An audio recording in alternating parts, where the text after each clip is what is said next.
Kitchen with village ফুডে আপনাদেরকে স্বাগত। প্রতিদিনের মতন আবারও চলে এসেছি একটা রেসিপি।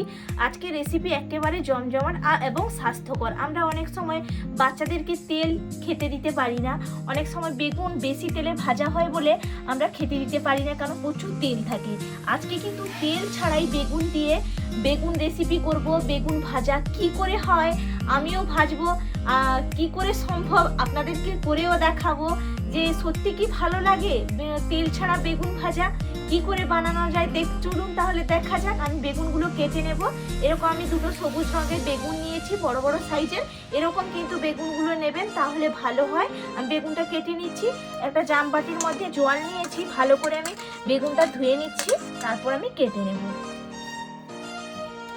দেখুন, খুব একটা মোটাও কাটবো না, আবার খুব পাতলাও কাটবো না, এইভাবে মিডিয়াম কিন্তু রাখবো। দেখুন এইভাবে রাখবো, তারপর জলের মধ্যে আমি ফেলে দেবো, তাহলে আর কালো হয়ে যাবে না।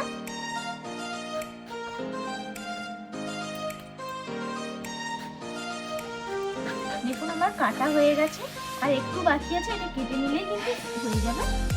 বেগুনগুলো আমি কেটে নিয়েছি, আর জলের মধ্যে যে ফেলে রেখেছিলাম দেখুন কত কালো কষ বেরিয়েছে। এই জন্য জলের মধ্যে অবশ্যই কিন্তু ফেলে রাখবেন। অনেকেই জলের মধ্যে বেগুন কেটে আমরা দেই না অনেক সময়, কিন্তু এটা আপনারা করবেন না, তাহলে কালো কষটা থাকলে সেটা শরীরের পক্ষে কিন্তু খারাপ। এই জন্য কষটা কিন্তু বের করে দিতে হবে। দেখুন আপনারা দেখুন কতটা কালো জল বেরিয়েছে। এরপর আমি জামবাটি থেকে তুলে নিয়ে আমি একটা থালার মধ্যে নিয়ে নিচ্ছি। দেখুন বেগুনটি লবণ চারিদিকে ছড়িয়ে দেব, আর দিয়ে দিচ্ছি হলুদের গুঁড়ি, এভাবে চারিদিকে এইভাবে ছড়িয়ে দিচ্ছি।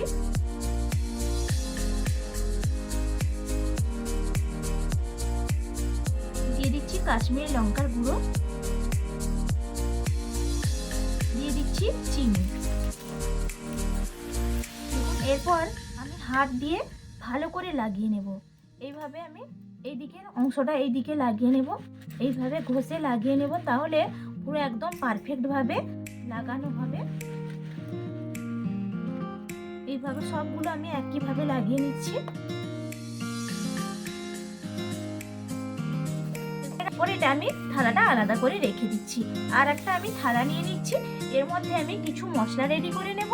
তার জন্য এখানে আমি নিয়েছি, এখানে আমি প্রথমে দিয়ে দেব পরিমাণ অনুযায়ী বেসন,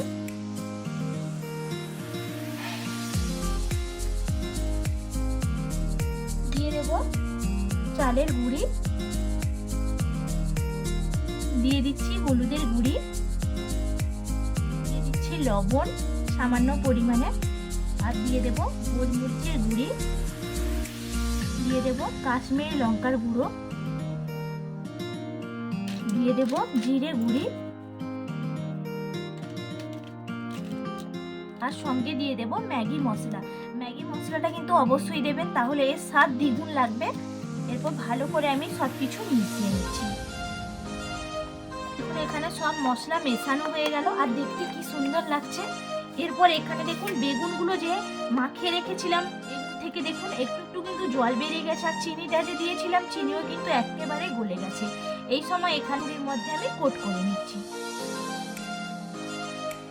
এইভাবে কোট করে নেব, একবারে হালকা করে লাগিয়ে নেব, খুব একটা বেশি দেওয়ার দরকার নেই, হালকা করে এইভাবে লাগিয়ে নিতে হবে।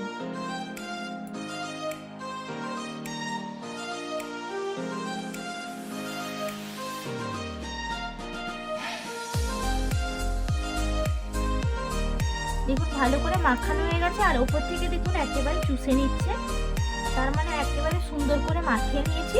এরপর চলে যাব ভাজার জায়গায়। কড়াটা আগে থেকে বসিয়ে দিয়েছি, কড়া একেবারে ভালো করে গরম করে নেবেন, তারপরে কিন্তু বেগুনগুলো ভাজবেন, কারণ বিনা তেলে ভাজা হবে, তো এই জন্য কড়াটা আগে থেকে ভালো করে গরম করে নিতে হবে। ভালো করে গরম করে নিয়েছি। দেখুন একটু কিন্তু কড়ার গায়ে একটু কিন্তু তেলও নেই, দেখেই আপনারা বুঝতেই পারছেন। ভালো করে এইভাবে গরম করে নেবেন। এরপর আমি বেগুনগুলো যে ভালো করে কোট করে নিয়ে এলাম, একে একে বসিয়ে দেব।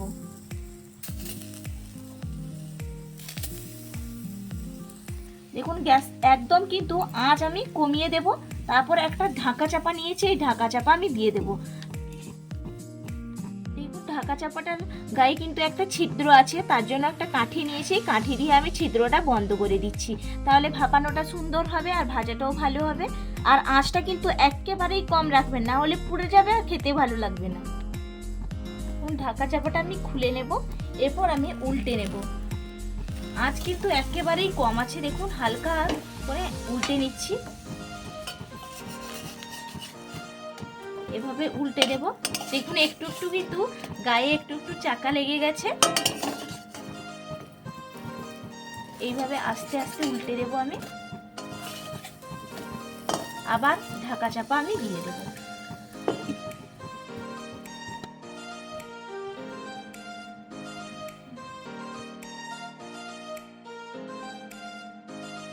এরপর আমি ঢাকা চাপাটা খুলে নেব। ঢাকা চাপাটা খোলার আগে দেখুন কাঁচের ঢাকনায় একেবারে কিন্তু জল জমে গেছে, বাষ্প হয়ে গেছে।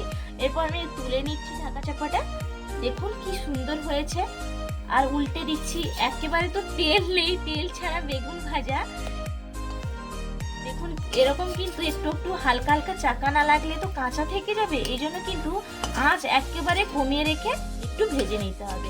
আর যারা বয়স্ক অনেকেই কিন্তু তেল খেলে সহ্য করতে পারেন না, এইভাবে কিন্তু তাদেরকেও বানিয়ে দিলে অনায়াসে খেয়ে নিতে পারবে চটপট করে। তেলটা তো অনেকে শরীরের পক্ষেও খারাপ, আর বাচ্চাদেরকেও দিতে পারি না অনেক তেল থাকে বলে। এরকম যদি করে দেওয়া হয় তাহলে একেবারে স্বাস্থ্যকরও হবে। দেখুন কি সুন্দর হয়েছে, এটা হাত দিয়েও দেখি। ভাপানো কিন্তু হয়েই গেছে, হালকা ভাজা হয়ে গেছে।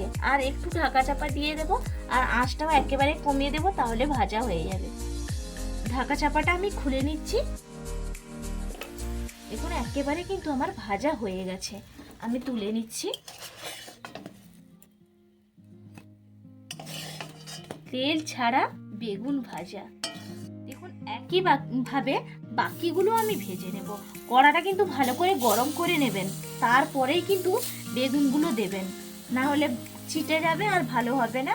ঢাকা চাপাটা আমি খুলে, এরপর দেখুন এই হালকা করে প্রথম ব্যাচটা যেভাবে ভেজেছিলাম একইভাবে কিন্তু আমি ভেজে নিয়েছি। দেখুন এইভাবে কিন্তু ভাজা হয়ে গেছে, গাটা হালকা হালকা কিন্তু দেখুন কালারও চলে এসছে, দেখতেও ভালো লাগছে।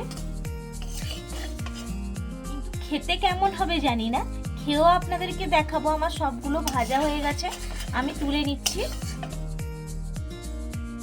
দেখুন আমার বিনা তেলে বেগুন ভাজা হয়ে গেছে। এরপর আমি খাওয়ার জায়গায় চলে যাচ্ছি। চলে এলাম বেগুন ভাজা নিয়ে, খেয়েও দেখবো যে কেমন হয়েছে। একটা নিচ্ছি, দেখুন কেটে দেখাচ্ছি আপনাদেরকে। দেখুন সেদ্ধ কিন্তু হয়ে গেছে, এরপর খেয়ে আমি দেখি কেমন হয়েছে।